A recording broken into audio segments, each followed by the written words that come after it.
என்ன என்னன்னு இப்ப கூப்பிட்டேன். ரோலெக்ஸ் 27 வருஷம்.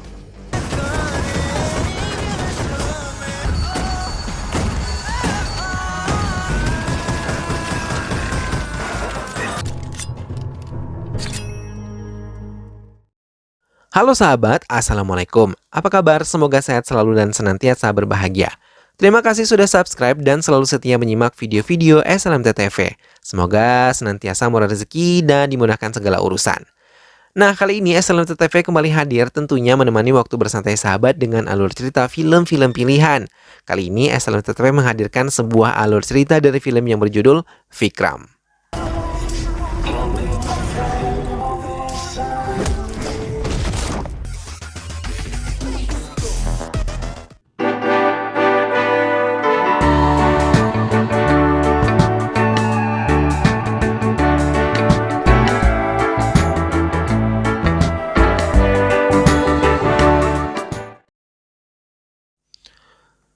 Maret 2021 suburban Chennai. Prabanjan mengendarai kontainer memasuki sebuah gudang tua di mana tempat tersebut merupakan gudang senjata yang telah ia amankan dari para pedagang ilegal yang menguasai Chennai. Kali ini ia membawa semua bungkusan yang berisi zat seperti obat-obatan terlarang ke dalam gudang tersebut. Ia menyimpan di dalam sebuah kontainer yang tertutup rapi dengan kode rahasia. 7 Agustus 2019 di Chennai. Sebuah mobil yang dikendarai oleh Karnan yang mabuk menabrak sebuah pohon hingga ia pingsan, kemudian dibawa oleh 4 orang laki-laki bertopeng dan menggunakan baju serba hitam ke sebuah gedung. Mereka mengikat Karnan dan mendudukannya di sebuah kursi. Karnan yang merupakan salah satu agen polisi dan diketahui oleh kepala agennya langsung mengirim bala bantuan kepada mereka. Namun di dalam ruangan, Karnan dilukai oleh salah satu dari 4 orang penculik tersebut. Pasukan yang dikirim pun mempercepat langkah mereka, namun mereka terlambat karena Karnan diketahui telah pingsan karena banyak kehabisan darah dan mereka langsung meninggalkan satu buah granat aktif sebelum 4 orang bertopeng meninggalkan ruangan tersebut. Teman-teman Karnan mulai menjauh saat mengetahui kalau di ruangan tersebut ditinggali sebuah granat aktif. Kepala pasukan tersebut memerintahkan meninggalkan gedung itu dan tak lama granat tersebut meledak dan menghancurkan gedung tersebut. Sebelum melakukan pembunuhan terhadap Karnan, para pelaku sempat merekam aksi mereka dan mengirimkannya kepada pihak kepolisian. Bahkan sebelum kematian Karnan, masih ada pembunuhan yang sebelumnya telah menimpa Stephen Reich dan Inspektur Prabanan Jose, yang merupakan komisaris di kepolisian ini. First clip. Ia meminta Amar dan timnya untuk bergerak dan menyelidiki kematian berurutan tersebut. Go ahead. Jose memiliki alasan tersendiri untuk memilih Amar menjadi salah satu pemimpin penyelidikan kali ini karena Amar tidak diketahui memiliki keluarga dekat. Hingga bila ia gagal menjalankan misi ini, pihak kepolisian tidak terlalu dibebankan. Namun alasan itu tidak diketahui oleh Amar. Mendapatkan tugas tersebut, Amar menyetujuinya dan mengajak semua timnya untuk membantunya. Tim Amar berhasil menangkap anak buah Sandanam yang ditekan untuk menceritakan tentang Sandanam. Dengan sangat terpaksa ia menceritakan tentang Sadanam yang kehilangan 2 kontainer berisi Erythroxylum novogranate dan senjata ilegal lainnya yang beberapa bulan lalu telah hilang. Sadanam bahkan memiliki anak buah yang tangguh yang selalu dilatih untuk melindungi mereka satu sama lain. Sandanam juga memiliki pabrik untuk mengolah Erythroxylum agar bisa dipasarkan ke masyarakat. கண்டெய்னருக்குள்ள அதே எரித்ராக்சிலம் சப்ஸ்டன்ஸ் இருந்து Amar kini mendatangi wanita panggilan yang biasa didatangi oleh Karnan semasa hidupnya. Di tengah-tengah perbincangan mereka, Gayatri yang merupakan calon istri Amar mencoba menelepon Amar dan mengingatkan kalau malam ini pukul 19.30 mereka akan menikah. Wanita panggilan itu menjelaskan kalau Karnan tidak pernah melakukan apapun terhadap dirinya. Ia hanya diminta untuk berpura-pura menikmati permainan ranjang mereka sementara Karnan selama 2 jam berada di balkon jendela tersebut.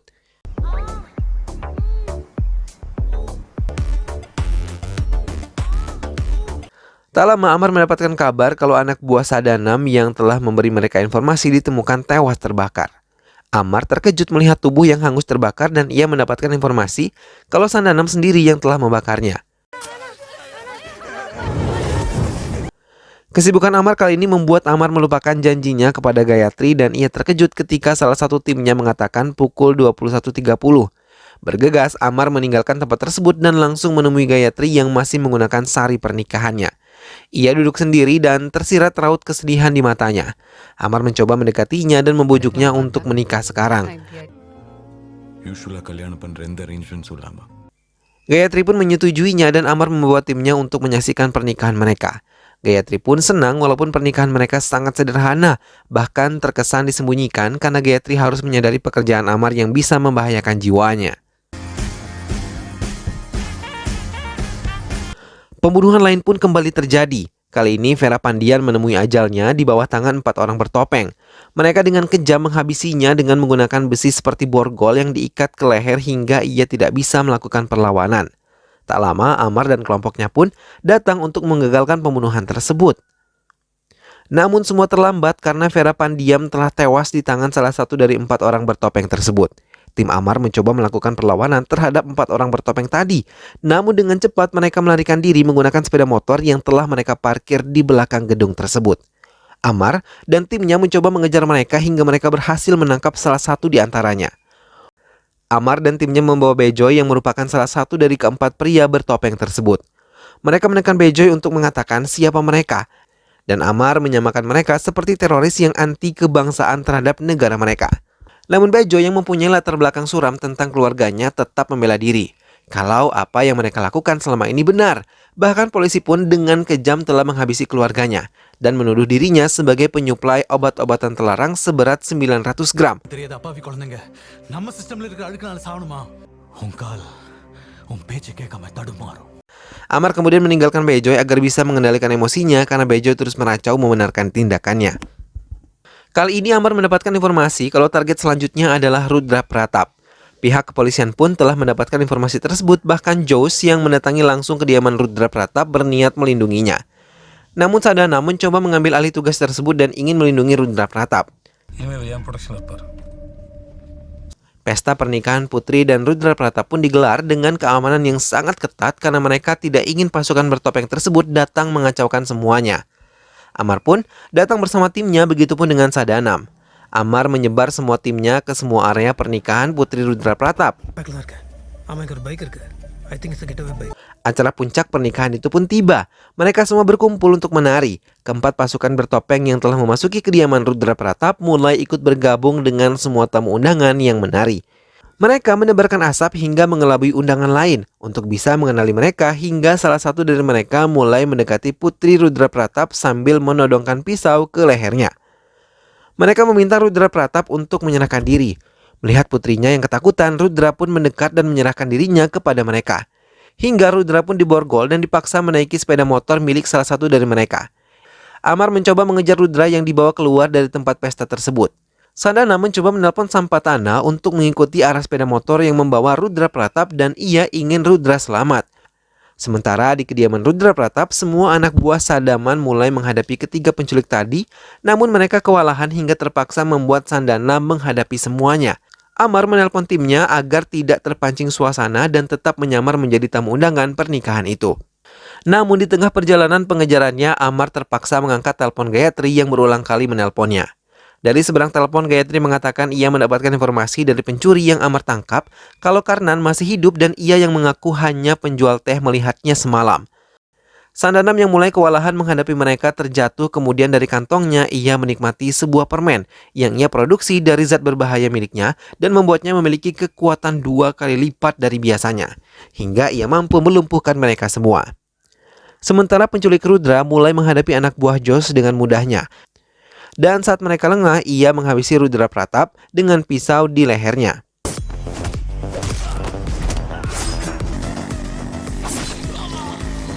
Amar yang baru saja datang langsung berteriak dan menantang si pembunuh untuk membuka topeng wajahnya atau ia akan mencari tahu sendiri. Tak lama si pembunuh tersebut melakukan video call yang tersambung pada layar lebar di halaman rumah Rudra Pratap. Secara perlahan ia pun membuka topengnya dan membuat semua orang terkejut ketika melihat kalau Karnan di balik topeng si pembunuh tersebut. Amar menjelaskan dari hasil penyelidikannya di hadapan jajaran kepolisian yang menugaskan dirinya kalau Karnan adalah Vikram yang merupakan salah satu agen rahasia yang bernama Black Squad dari Jos yang merupakan ayah angkat dari Prabanjan yang telah tewas terbunuh.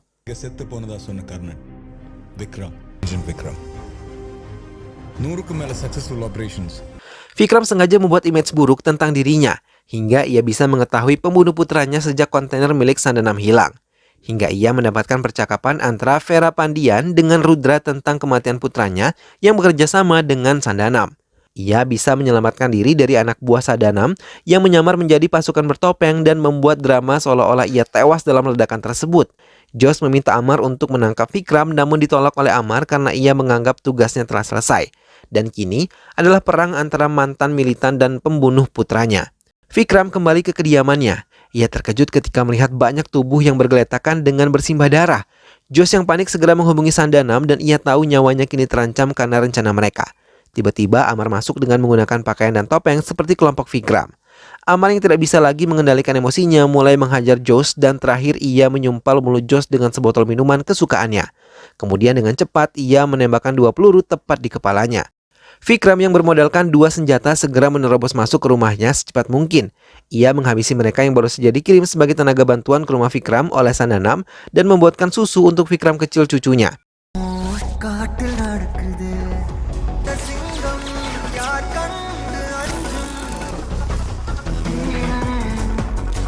Setelah mendapatkan sebotol susu, Vikram segera menuju ke mobilnya.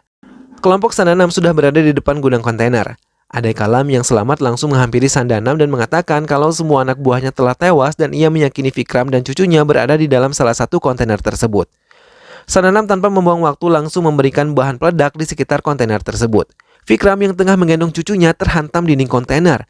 Dan alat penenang yang biasa dipasang di telinga cucunya rusak dan membuat Vikram terkejut karena Vikram kecil cucunya sudah tidak bernyawa. Namun ia yakin Vikram kecil masih mampu bertahan. Vikram meminta Lawrence untuk membawa cucunya mendapatkan perawatan di rumah sakit. Sementara dirinya sambil menunggu kedatangan Bejoy mencoba menghadapi mereka. Lawrence diserang habis-habisan oleh pasukan Sandanam. Namun ia terus mencoba bertahan hingga akhirnya ia tertembak dan ia terus melindungi Vikram kecil yang berada di dalam mobil. Vikram meminta Lawrence untuk kembali ke kontainer. Dengan berusaha payah, Lawrence membawa bayi tersebut kembali menuju kakeknya. Namun ia terus dihujani peluru hingga ia terduduk sambil menutup dirinya menggunakan tameng besi untuk melindungi bayinya. Hingga Bejoy datang bersama dengan Amar, kehadiran mereka disambut tembakan dari pasukan Sandanam dan langsung melukai salah satu di antara mereka. Lawrence meminta Amar untuk membawa Vikram kecil agar bisa diselamatkan sementara ia langsung tergeletak tak sadarkan diri. Amar menurutinya dan membawa Vikram kecil untuk bisa diselamatkan di rumah sakit. Bejo pun langsung menghadapi mereka membantu Vikram.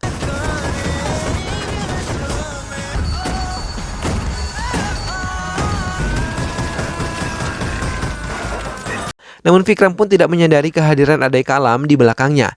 Adai Kalam melakukan hal yang sama yang ia lakukan pada Upi, namun ia gagal melakukannya pada Vikram dan ia pun langsung tewas di tangan Vikram. Vikram terus membumi hanguskan sisa-sisa dari anak buah Sandanam. Hingga sekarang ia menghadapi langsung Sandanam.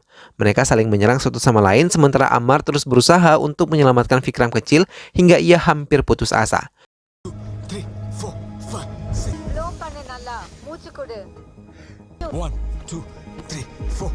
Dokter terus memberikan semangat agar Amar terus berusaha. Sandanam yang telah terdesak langsung mengonsumsi barang haram miliknya, hingga kekuatannya kembali menjadi 2 kali lipat dari kekuatan sebelumnya. Ia terus menghajar Vikram hingga ia kewalahan. Amar akhirnya berhasil menyelamatkan Vikram kecil hingga ia bisa kembali menangis.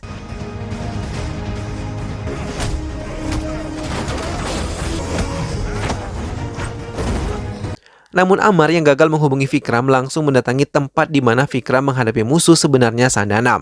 Vikram yang telah lemah terkejut melihat kehadiran Vikram kecil cucunya yang telah berhasil diselamatkan. Semangatnya kembali bangkit di diri Vikram dan langsung menghadapi Sandanam setelah meminta Amar membawa cucunya ke bandara menyusul ibunya di sana. Sandanam kini terkapar tidak berdaya dan ia ditinggal begitu saja setelah Vikram memberikan perintah kepada Bejoy untuk mengaktifkan kode keamanan bom yang telah mereka pasang. Namun Bejoy yang tidak mengetahui kode keamanan terkejut dengan tenang Vikram menyebutkan untuk menekan tombol berwarna merah.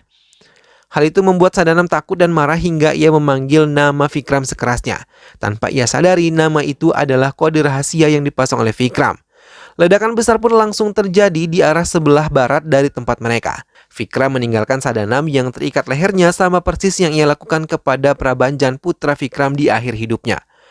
See you in hell. Vikram kecil telah berhasil dibawa ke bandara untuk terbang jauh dari India menapaki kehidupannya yang baru dan penuh damai. 1 minggu kemudian, di Seasondock, Mumbai, Rolex yang mengetahui kalau semua barang-barang miliknya telah hilang ditambah kematian Sadhana membuatnya marah dan memerintahkan anak buahnya untuk menyelidiki Vikram dan timnya yang telah menghancurkan bisnisnya di Chennai. Namun ia tidak menyadari di antara mereka anak buahnya terdapat Vikram dan juga anak buahnya.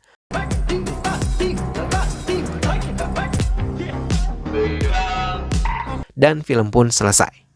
Nah, itulah tadi alur cerita dari film yang berjudul Vikram. Di film ini kita dipertontonkan bagaimana seorang tokoh yang bernama Vikram dapat menghabisi musuh-musuhnya dan dengan mudahnya bisa menuntaskan misinya untuk membalaskan dendam atas kematian putranya. Namun demikian, pembalasan dendam tentu tidak dapat dibenarkan ya sahabat, yang namanya dendam itu akan selalu berulang dan tidak akan pernah menyelesaikan masalah. Tapi setidaknya di dalam film ini kita bisa belajar bahwa yang namanya kejahatan akan selalu mendapatkan balasan yang setimpal. Oleh sebab itu, marilah senantiasa kita berusaha untuk berbuat kebaikan, karena sesungguhnya kebaikan yang kita tanam nantinya akan memanen hasil kebaikan pula di masa mendatang. Semoga sahabat semua terhibur setelah menyimak alur cerita film ini. Sampai berjumpa lagi di alur cerita film-film yang lainnya. Terima kasih sudah menyimak video ini sampai akhir, dan ingat untuk selalu dukung SLMT TV dengan cara klik like, comment, share, dan juga subscribe. Baiklah sahabat, sehat selalu, sampai ketemu lagi dan wassalamualaikum.